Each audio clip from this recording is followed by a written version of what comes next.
Alright everybody, can you hear me?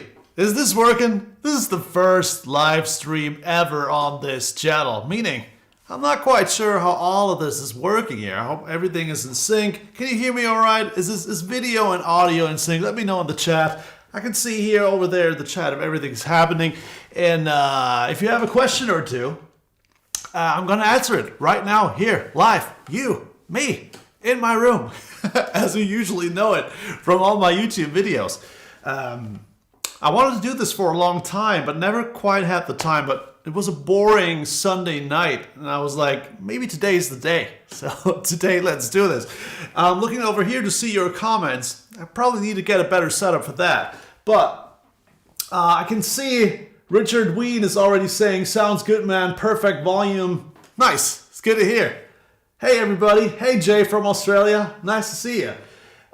We also got a first question. We have Daniel Scherf in the chat, who I know personally because I've met him.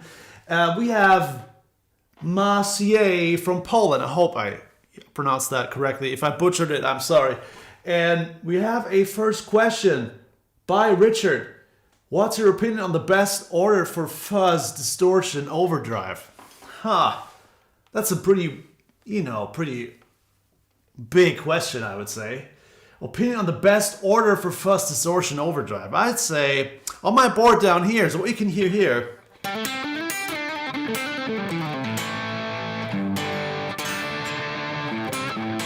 So this is only amp distortion, just for the purpose of, making this easy for my first live stream.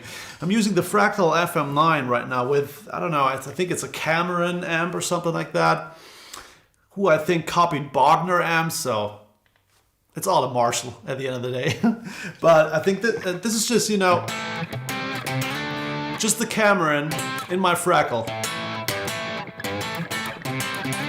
Pretty mean sound, right? And then if I wanted to use a fuzz, I would probably use it first, because this sound is already so driven that if I put overdrives in front of that and then fuzz afterwards, that probably wouldn't make a lot of sense, right? So it would be a fuzz first, and then if I needed to have a boost, I would probably just boost it with, whatever boost pedal I have in front. So I would say with a sound like this, if I want to make it sound fuzzy, I put it first and a drive afterwards if I even need more drive, but actually I would need that. But that's pretty case sensitive, because with a clean sound this might be different. So there's not really a general rule, I would say. And that's just it. I see we have more people joining in the chat. Here's Keith. How important is it to make an ugly guitar player's face when shredding on a new riff? I mean, I know what you're trying to say, but here's the thing. I don't think it's that important. I think it's just you either can control it or you can't. It's really nothing I can do about it.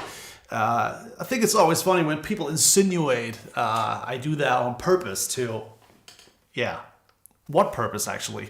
On purpose to, attract more people. That usually is not the case. So if I could turn it off, guys, I probably would. But I can't, So I guess it's not that important, but it sure helps bringing across a certain emotion, At least I mean it. And yeah, that's pretty good. I'll get into some more questions. Should we play something in the meantime? Should we play something real quick? You can hear I have this little Night Prowler-ish kind of backing track here on my looper.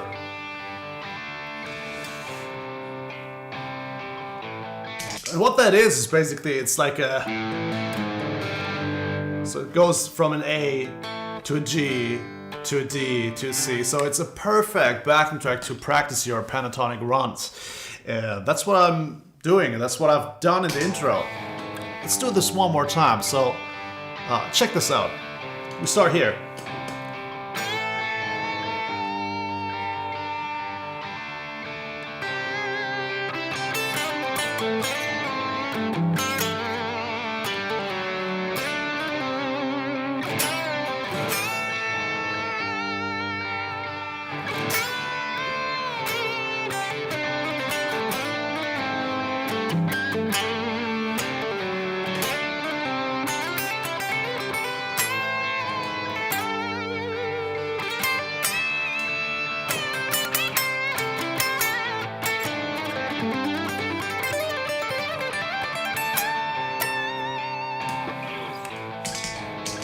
You know, that kind of thing. You can easily practice with a backtrack like this, and you should have a looper to do these kinds of things. You know, 3 chords and mighty fun, endless fun practicing your pentatonic licks.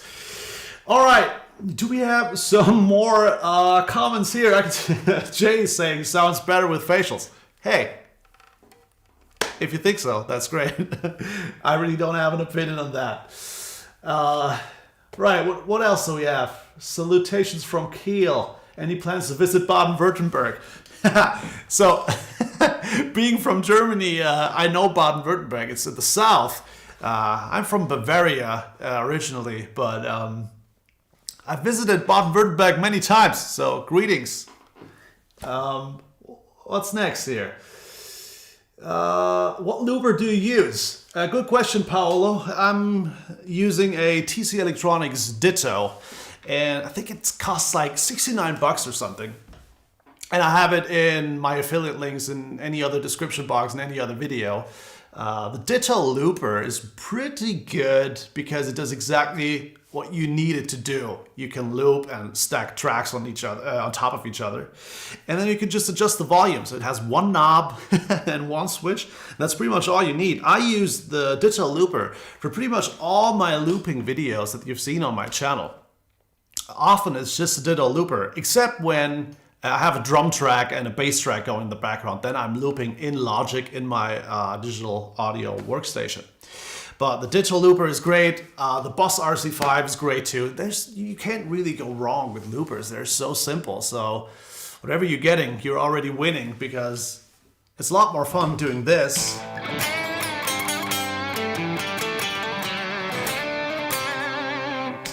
than doing, you know, when you're on your own Sunday night like we're doing here. It's just not nice not having a backing track, you know? And that's why, buy a looper. Why not? What else do we have? Here, somebody hits the like button. Nice, thank you. Richard says, the best looper I've ever jammed with the RC5 from Boss. For the money, you can't beat it. That's what I'm saying. Go TC Electronics, go Boss. You really can't go wrong with these things. Did I miss any question in the middle? Probably not. Here's another one. It's a German one. Somebody's just modding his 52 custom shop Telecaster. Andreas. There's a neck pickup, bare knuckle pile driver. Yeah, that's cool. Andreas, pretty nice. Bare knuckle pickup's always a good choice. And modding 52 custom shop Telecaster. I never did it because I like mine, but if that's what you want to do, that's cool. Question is, what are we doing in the stream? I actually didn't want to stream very long today. Just wanted to see if everything's working, but nobody's complaining. And I guess in the online world, that already means it's pretty okay. So I would say I'll play another song or another tune with a different backing track. I'll just record a different loop and I'll try to solo something on top of that. How about that? You want to hear that? I guess that's okay. So let's try something new here. Now you can just witness me live doing these things in my room. I'm just coming up with, you know, some chord progression now, and I'm trying to find a cool way to play a lead over that. Let's see, what do we have? Let's play something a little bit more melodic, shall we?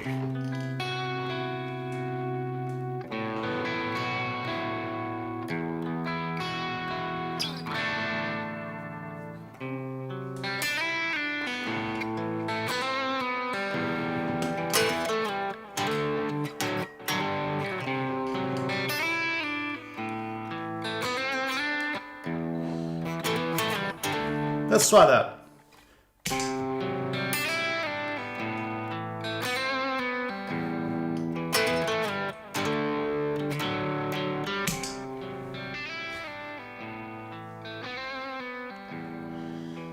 Okay.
And so on and so on. How about that for an idea?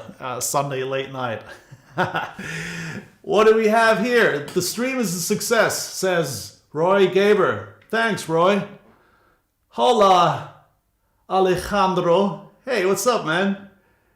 And we got more comments. Michael Palmer, want to know if you write with your right hand as Jimmy did. Right? In terms of writing? You know, handwriting? No. I write with my left hand. I pretty much do everything I do with my left hand, except using a mouse on a computer. For some reason, I'm so used to using a mouse with my right hand. I did it as a child already, so that's probably the only thing where I would prefer to use my right hand. Everything else, handwriting, using tools, you know, picking, left hand, usually. That's it. Here's Lucas saying, Gruß aus der Eifel, which means greetings from the Eifel in Germany. Thank you, Lucas. Greetings. Great to see you too, Paul. That's nice. And here I have another question. I saw many tunings you're using in your videos. Which one you feel more comfortable with? Do you use your specific gauge strings for each tuning or just go with the flow? Okay, I get this question a lot, so I'll answer it in great detail here about tunings and string gauges. Are you with me? Are you following? Hot take, okay? String gauges and tunings are a little bit, you know, we think of it as something that is super important when it's actually not, with a few exceptions. So let's unpack this properly. When you tune down your guitar to, let's say, C sharp standard, one of my favorite tunings, you can go in there with a higher string gauge. You can, but often I don't. Not because that's a purposeful decision, but just because it's faster. Just tune it down, and often it works. So I use 10 to, let's say, 10 to 46 in standard E. And sometimes when I just want to tune down real quick to, let's say, film a YouTube video and show you guys some stuff, often I just don't change the strings. Because when the strings are so loose, sometimes that adds to the charm. Sometimes you want that as an effect. Of course, it's not super tight anymore, but that loose, slinky, wiry feel that kind of becomes a thing when you're tuning down. Sometimes you want that, and sometimes that's part of the charm. So there is no favorite string gauge for whatever tuning I'm using. So it's always what feels good in that specific situations. I don't have strict rules about these things. Like whenever I'm tuning down half a step, I go out one gauge string. That's not a rule for me. You know, you can have these kinds of rules. I don't have them. I use whatever is good. For instance, take Rise Again, the song by my band Shady Bell, is in C sharp standard, but I played the intro riff, this one here.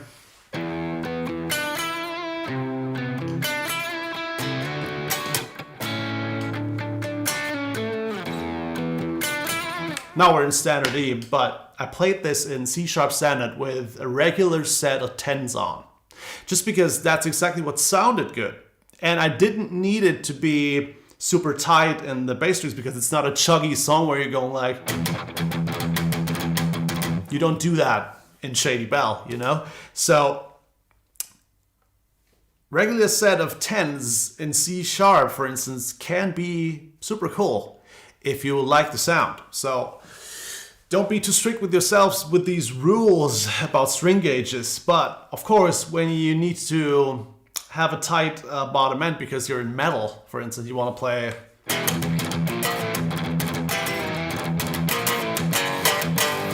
Obviously, then you're moving up a gauge or two. But I usually just do what I want to do.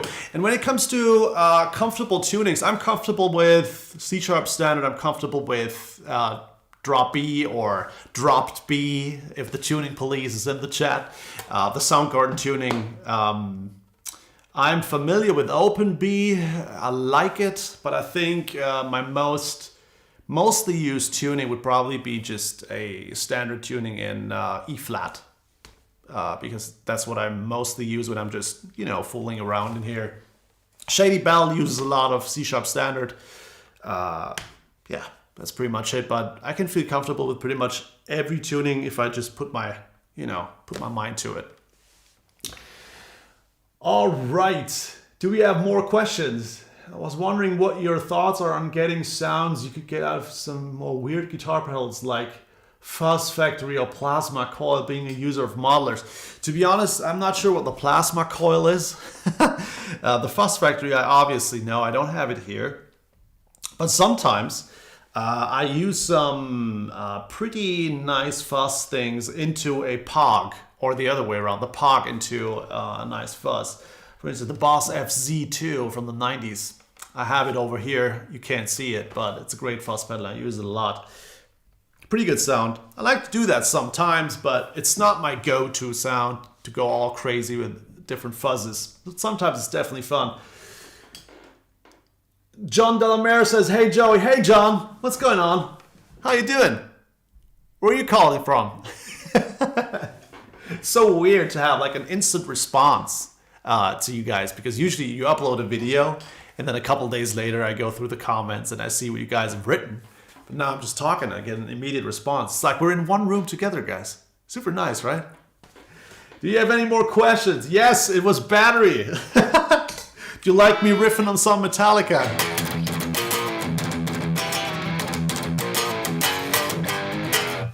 I can get around a lot of Metallica stuff. That's what I spent my whole youth playing. Pretty good. Okay, John's from New Hampshire, US. Nice. I hope the weather is already great over there. But I guess it's windy still. Late in May, early June. What else do we have? My German friend, could you talk about the tone of this tune? Which tune are we talking about? The one that I just played? This one?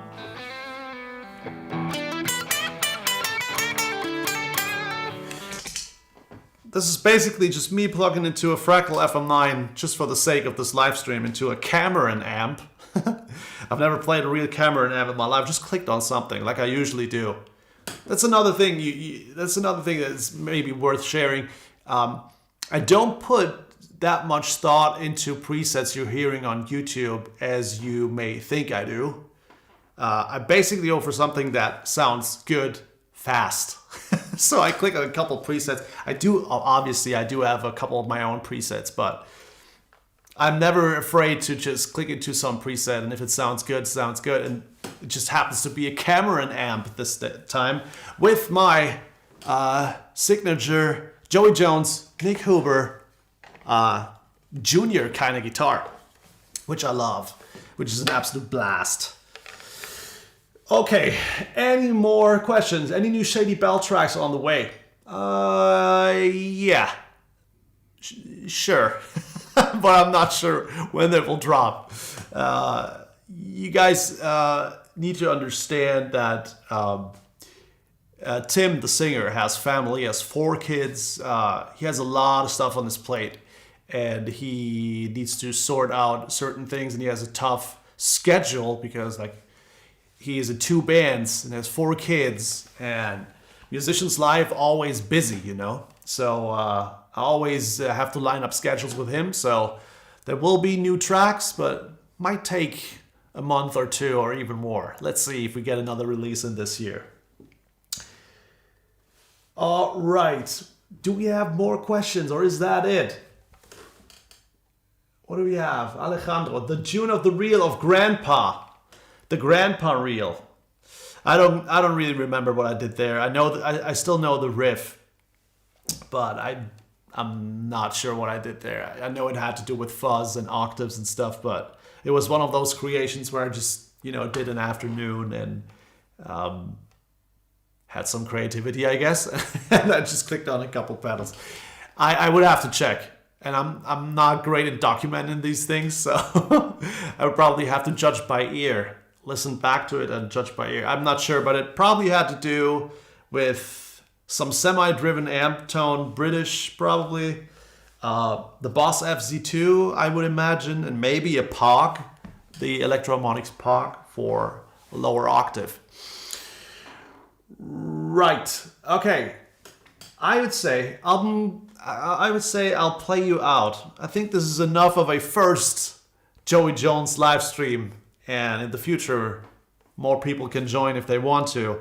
But I think it's a cool mixture, answering a couple of your questions and also playing a little bit, showing you some stuff. Maybe let's play one more thing and then we'll just call it a day. And I'll see you next week with another video. Let's see what we can do. Maybe...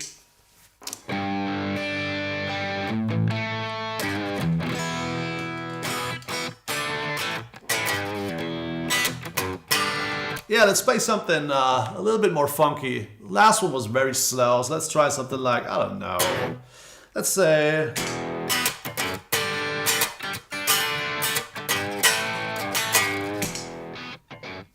you know, a little bouncy, uplifting track.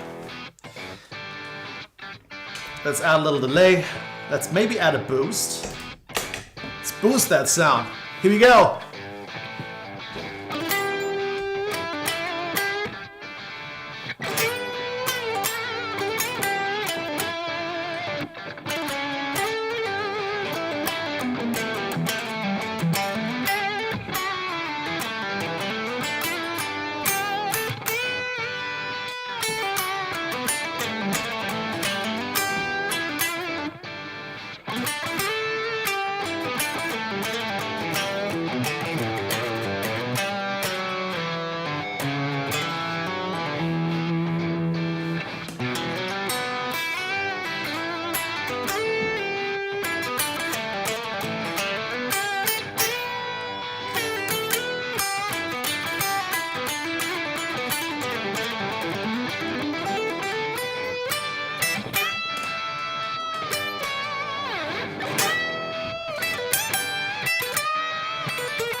You know, that would be my go-to approach for a rhythm like that, where it's a little bit funky, a little bouncy. You know, you want to use that. These triplets, they just, you know, they sound pretty uplifting, pretty good.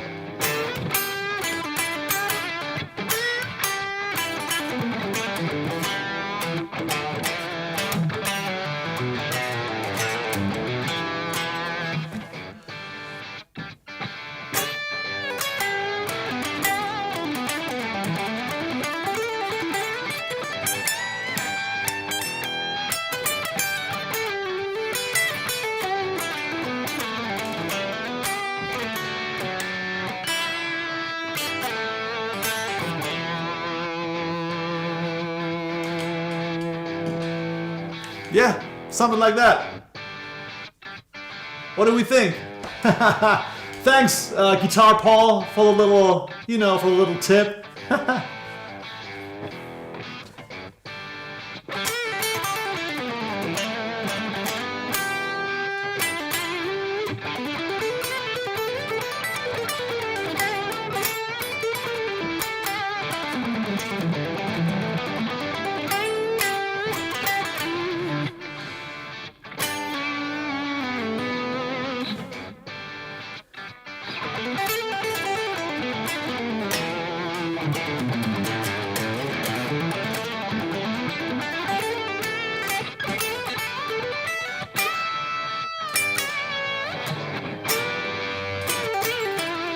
I forgot about that. Like, do some double stops.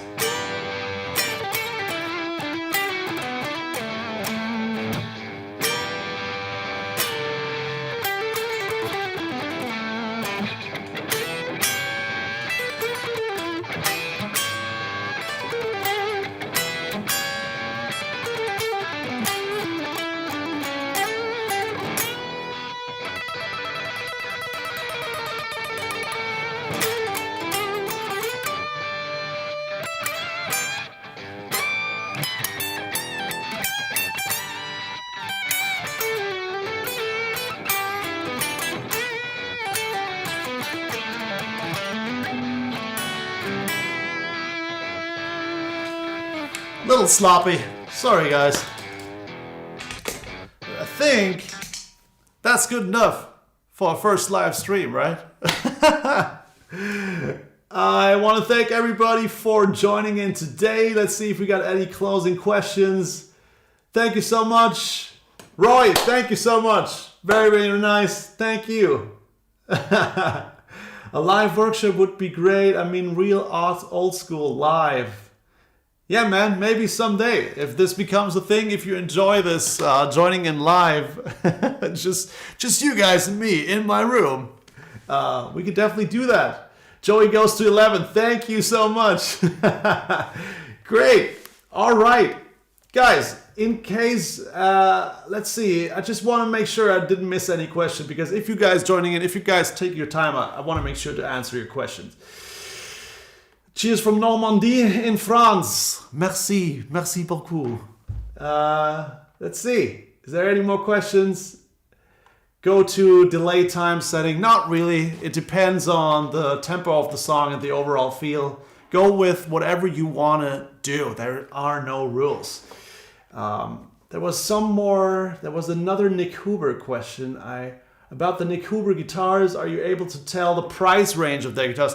I mean, obviously pretty expensive. I mean, check out, just type in Google Shopping Nick Huber guitars. You will find a dealer or two. They're usually ranging between, I guess, oh my God, I think they're starting with $3,000 or something at this point. After, with inflation and COVID happening, all these things, everything got so expensive.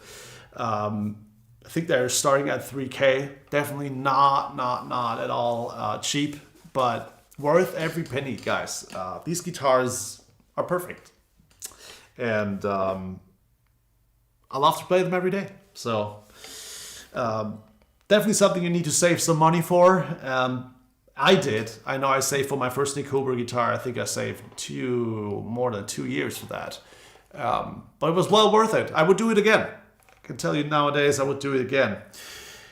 Okay, I guess we call it a day now. So, guys, thank you so much for joining this first impromptu live stream with just me, my guitar, and a couple pedals in front of me. I hope this worked out well. Your feedback says it did, so see you soon, guys, with another video, another live stream, and I'm just happy you came here and spent some time with me. See you soon. I'll end this. Bye-bye.